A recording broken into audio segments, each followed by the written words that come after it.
Sastra channel நேயர்களுக்கு நமஸ்காரம். அனுதினம் ஆனந்தம் நிகழ்ச்சியில் உங்கள் அனைவரையும் சந்திப்பதில் மிக்க மகிழ்ச்சி.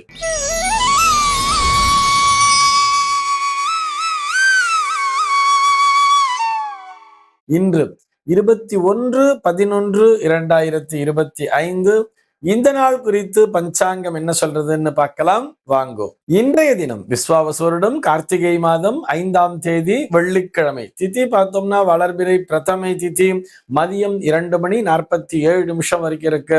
அதனை தொடர்ந்து வளர்பிறை திதியை திதியானது வந்து விடுகிறது.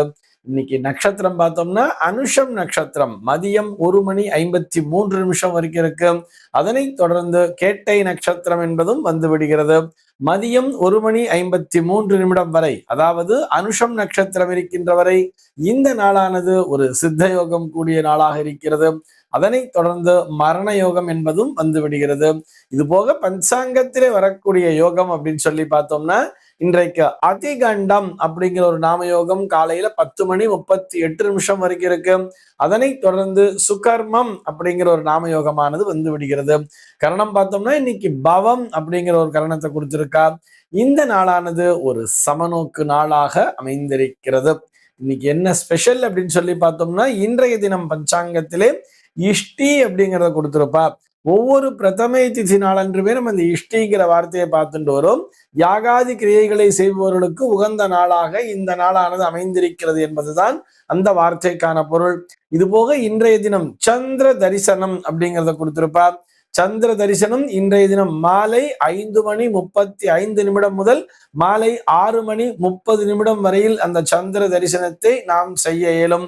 இது போக இன்றைய தினம் பஞ்சாங்கத்திலே தன விரதம் அப்படிங்கிறத கொடுத்திருக்கா. இது போக வனதுர்கா நவராத்திரி ஆரம்பம் அப்படிங்கிறத கொடுத்திருக்கா. நம்ம ஒவ்வொரு நவராத்திரி கேள்விப்பட்டிருப்போம். ஷியாமா நவராத்திரி கேள்விப்பட்டிருப்போம், ஆஷாட நவராத்திரி கேள்விப்பட்டிருப்போம், வசந்த நவராத்திரி கேள்விப்பட்டிருப்போம். சாரதா நவராத்திரி தான் பிரதானமா எல்லாருமே அந்த நவராத்திரிங்கிறத கொண்டாடுவோம். இதுல பார்த்தோம்னா வனதுர்கா நவராத்திரி அப்படிங்கறது ஒண்ணு வச்சிருக்கா. அது இன்றைய தினம் ஆரம்பித்து அந்த நவமி திதி வரை 9 நாளுமே அந்த வனதுர்கா நவராத்திரி அப்படிங்கிற பூஜையானது நடக்கிறது. வனதுர்கையை உபாசனை செய்பவர்கள் இந்த நாளிலே விசேஷமான பூஜையினை செய்வார்கள் அப்படிங்கிறது தான் அதற்கான அர்த்தம்.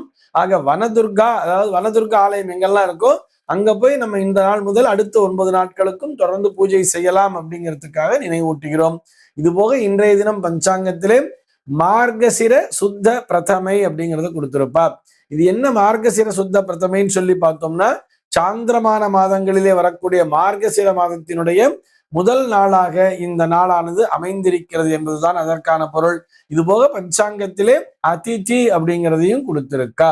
சென்னையை பொறுத்தவரை இன்றைய தினத்தினுடைய சூரிய உதயம் என்பது காலை 6:14 சூரிய அஸ்தமனம் என்பது மாலை 5:35 சந்திர உதயம் என்பது காலை 6:51 சந்திர அஸ்தமனம் என்பது மாலை 6:30 சம்பவிக்கிறது. பிரம்ம முகூர்த்தம் பார்த்தோம்னா நாளைய தினம் அதிகாலை 4:33 முதல் காலை 6:14 வரையில் நீடித்திருக்கிறது. சென்னையை பொறுத்தவரை இன்றைய தினத்தினுடைய ராகு காலம் என்பது பகல் 10:29 முதல் 11:54 வரையிலும், யமகண்டம் என்பது மதியம் 2:45 முதல் மாலை 4:10 வரையிலும், குளிகை காலம் என்பது காலை 7:39 முதல் 9:04 வரையிலும் நீடித்திருக்கிறது. தினாந்தம் பார்த்தோம்னா இன்றைய தினம் இரவு 1:29 கொடுத்திருக்கான். சூலம் பார்த்தோம்னா இன்றைக்கு மேற்கே சூலம் பகல் 10:46 வரையில் அந்த சூல தோஷம் என்பது உண்டு. அதற்குரிய பரிகாரமாக வெள்ளம் தானம் விடுத்துவிட்டு மேற்கு திசையை நோக்கி பயணிக்கலாம் அப்படிங்கிறதையும் சொல்லி இருக்கா. இன்றைய தினத்தினுடைய ஆன்மீக தகவலாக, இது ஆன்மீக தகவலாகவும் எடுத்துக்கலாம், ஜோதிட தகவலாகவும் எடுத்துக்கலாம், அல்லது பஞ்சாங்க தகவலாகவும் எடுத்துக்கலாம். என்ன பார்க்க போறோம் அப்படின்னு சொல்லி பார்த்தோம்னா சங்கர் கந்தசுவாமி அப்படிங்கிற ஒரு நேயர் கேள்வி கேட்டிருக்கார். அவருடைய கேள்வி என்னன்னு சொல்லி பார்த்தோம்னா அதிகாலை முகூர்த்தம் என்பது பஞ்சாங்க கணக்கின்படி முதல் நாள் கணக்கில் வருமா அப்படிங்கிற ஒரு கேள்வி கேட்டிருக்கார். இது போக இன்னொரு கேள்வி என்ன கேட்டிருக்காருன்னா, இது போக பஞ்சாங்கத்திலே அதிதி சூன்யம் என்றெல்லாம் இருக்கிறது, இது பற்றிய விளக்கம் தேவை என்பதுதான் அவருடைய கேள்வியாக அமைந்திருக்கிறது. முதல் கேள்வி வந்து அதிகாலை முகூர்த்தம் என்பது பஞ்சாங்க கணக்கின்படி முதல் நாள் கணக்கில் வருமா அப்படிங்கிறது அவருடைய கேள்வியா இருக்கு. உதாரணமா எடுத்துட்டோம்னா ஒரு ஞாயிற்றுக்கிழமை ஒரு கிரகப்பிரவேசத்தை வச்சிருக்கோம். அதிகாலை 4:30 மணி முதல் 6 மணி வரை காலைல 4:30 நாங்க கிரகப்பிரவேசம் பண்றோம் அப்படிங்கிற மாதிரி சொல்லுவா தெரியுமா. நான் ஞாயிற்றுக்கிழமையில வச்சிருந்தா கூட பஞ்சாங்க கணக்கின்படி சூரிய உதயமானாதுன்னு அது மறுநாள் கணக்குல வரும். சூரிய உதயத்திற்கு முன்னதாகவே பண்ணிடும் போது அது சனிக்கிழமை கணக்குல வந்துராதா அப்படிங்கிறது அவருடைய சந்தேகமாக இருக்கிறது.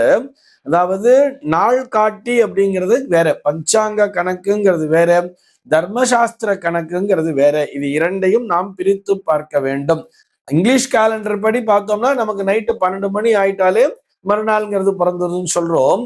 தமிழ் நாள் காட்டியின்படி அதாவது பஞ்சாங்கத்தின்படி பார்த்தா கூட அதாவது சூரிய உதயத்திலிருந்து அந்த மறுநாள் கணக்கு அப்படிங்கிறதையும் வச்சிருக்கோம். ஆனால் தர்மசாஸ்திர கணக்கின்படி பார்த்தோம்னா தினாந்தம் அப்படிங்கிறத டெய்லி சொல்லிட்டே இருக்கோம் இல்லையா. எதுக்காக நம்ம இந்த தினாந்தம் அப்படிங்கிறத சொல்றோம்னா அந்த முதல் நாளானது எத்தனை மணிக்கு முடிவடைகிறது அப்படிங்கிறது தான் சொல்றோம். சூரிய உதயமானால்தான் மறுநாள் கணக்கு என்பதை பஞ்சாங்கம் சொன்னாலும் பஞ்சாங்கம் என்பது தமிழ் நாட்காட்டி அப்படிங்கிற மாதிரி வச்சுக்கலாம், அல்லது நம்ம இந்திய நாட்காட்டிங்க கூட வச்சுக்கலாம். ஆனால் தர்மசாஸ்திர கணக்கு என்பது வேறு. தர்மசாஸ்திர கணக்கின்படி அந்த தினாந்தம் அப்படிங்கறத நம்ம டெய்லியே சொல்லிட்டு இருக்கோம், பார்த்திருக்கலாம். அந்த தினாந்தம்ங்கிறத எத்தனை மணிக்கு கொடுத்திருக்காளோ அதிலிருந்தே மறுநாளானது துவங்கி விடுகிறது. ஆக அதிகாலை 4:30 4:06 அப்படின்னு எடுத்துட்டாலும் சரி, முக்கால்வாசி நம்ம தினாந்தம் அப்படிங்கிறத பார்த்தோம்னா ஒரு 1:25 இருந்து ஆரம்பிச்சிடும். 1:25 பார்த்தா அது வந்து ஒரு 2 மணி 2:15 மணி வரைக்கும் கூட தினாந்தம்ங்கிறது வரலாம். அது இடத்திற்கு தகுந்தாற்போல் மாறுபடும், அதுக்கு மேல வராது. நம்ம வந்து பொதுவா ஒரு 2:15 2:30 அப்படிங்கிற மாதிரி டைம் எடுத்துக்கலாம். ஒரு 2 மணிக்கு மேல அப்படின்னு வந்துட்டாலே அது வந்து மறுநாள் கணக்குல தான் வந்துடுறது. அதிகாலை அது 3:04 இருந்தாலும் சரி, 4:06 இருந்தாலும் சரி, இது அத்தனையுமே அதிகாலை முகூர்த்தம் அத்தனையுமே சூரிய உதயத்திற்கு பிறகு எந்த நாளானது வருகிறதோ அந்த கணக்கில் தான் தர்மசாஸ்திரப்படி வரும். அதிலே எந்த விதமான சந்தேகமும் இல்லை. நீங்க புதன்கிழமை நாள்ல பண்ணா கூட, விடிகாத்தால பண்ணா கூட அது செவ்வாய்க்கிழமை கணக்குல வராது, புதன்கிழமை கணக்கில் தான் வரும். அது பற்றிய சந்தேகமே தேவையில்லை அப்படிங்கிறதுக்காக சொல்றோம். இது போக இதே நேயர் இன்னொரு கேள்வி கேட்டிருக்கார். அதிதி சூன்யம்னா என்னன்னு சொல்லுங்க அப்படின்னு கேட்டிருக்கார். தெரியுமா? அதிதி அதாவது அன்று திதியற்ற நாள் அப்படின்னா அதற்கு அர்த்தம். அந்த திதி அப்படின்னு சொன்னா தேதிங்கிறது தான் திதியாக மாறி இருக்கிறது. உதாரணத்திற்கு இன்னைக்கு பார்த்தோம்னா இன்னைக்கு மார்கசுர சுத்த பிரதமை அப்படிங்கிறத சொன்னோம். மார்கசிர மாதத்தினுடைய முதல் நாளாக அமைந்திருக்கிறது என்பதுதான் அதற்கான பொருள் சொல்லிட்டு.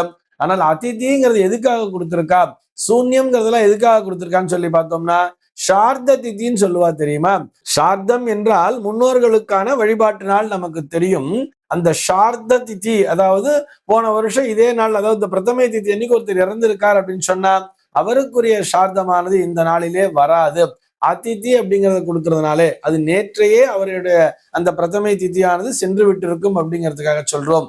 ஆக இந்த அதிதி அப்படின்னு சொன்னா அது திதியற்ற நாள், அந்த நாளிலே சார்த்தங்களை செய்யக்கூடாது அப்படிங்கிறதுக்காக சொல்லியிருக்கா. சூன்ய திதி அப்படிங்கிறத பார்த்தோம்னா இது வந்து சௌரமான கணக்குன்னு சொல்றா இல்லையா. அதாவது சூரியனினுடைய சுழற்சியின் அடிப்படையிலே மாதங்களை கணக்கிடக்கூடிய, முக்கால்வாசி பார்த்தோம்னா நம்முடைய தமிழக மக்களும் கேரள மக்களும் மட்டும்தான் இந்த சூரியனுடைய சுழற்சியின் அடிப்படையிலே மாதத்தினை கணக்கிடுவார்கள். அந்த சௌரமான கணக்கிலே வரக்கூடியவர்களுக்குத்தான் இந்த சூன்ய திதி அப்படிங்கிறதே வரும்.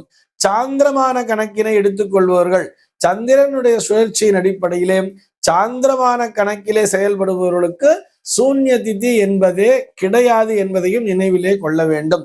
இந்த சூன்யம் அப்படிங்கிறது எப்ப கொடுத்திருப்பான்னு சொல்லி பார்த்தோம்னா ஒன்று மாதத்தினுடைய துவக்கத்திலே, அதாவது இந்த மாச பிறப்புங்கிறது இருக்கு இல்லையா, கார்த்திகை 1 அல்லது 2 அப்படிங்கிற மாதிரி இருக்கலாம், அல்லது மாத கடைசியில கூட வரலாம். இந்த வைகாசி மாசம் ஆணி மாசம் எல்லாம் பார்த்தாலும் 32 தேதி வரைக்குமே கொடுத்திருப்பா. அந்த 32 தேதி வரைக்கும் போகும் பொழுது கடைசி நாள்ல கூட அந்த சூன்ய திதி அப்படிங்கிறத கொடுத்திருப்பா. அந்த நாளிலும் நிச்சயமாக சார்த்தங்களை செய்யக்கூடாது அப்படிங்கிறதுக்காகத்தான் அதையும் சொல்லி இருக்கா. அதிதியும் சரி சூன்ய திதியும் சரி சார்த்தம் செய்வதற்கு உகந்த நாட்கள் அல்ல. அதுல சூன்ய திதிங்கிறது அது சௌரமான கணக்கிற்கு மட்டும்தான், சாந்திரமான கணக்கிற்கு இல்லை.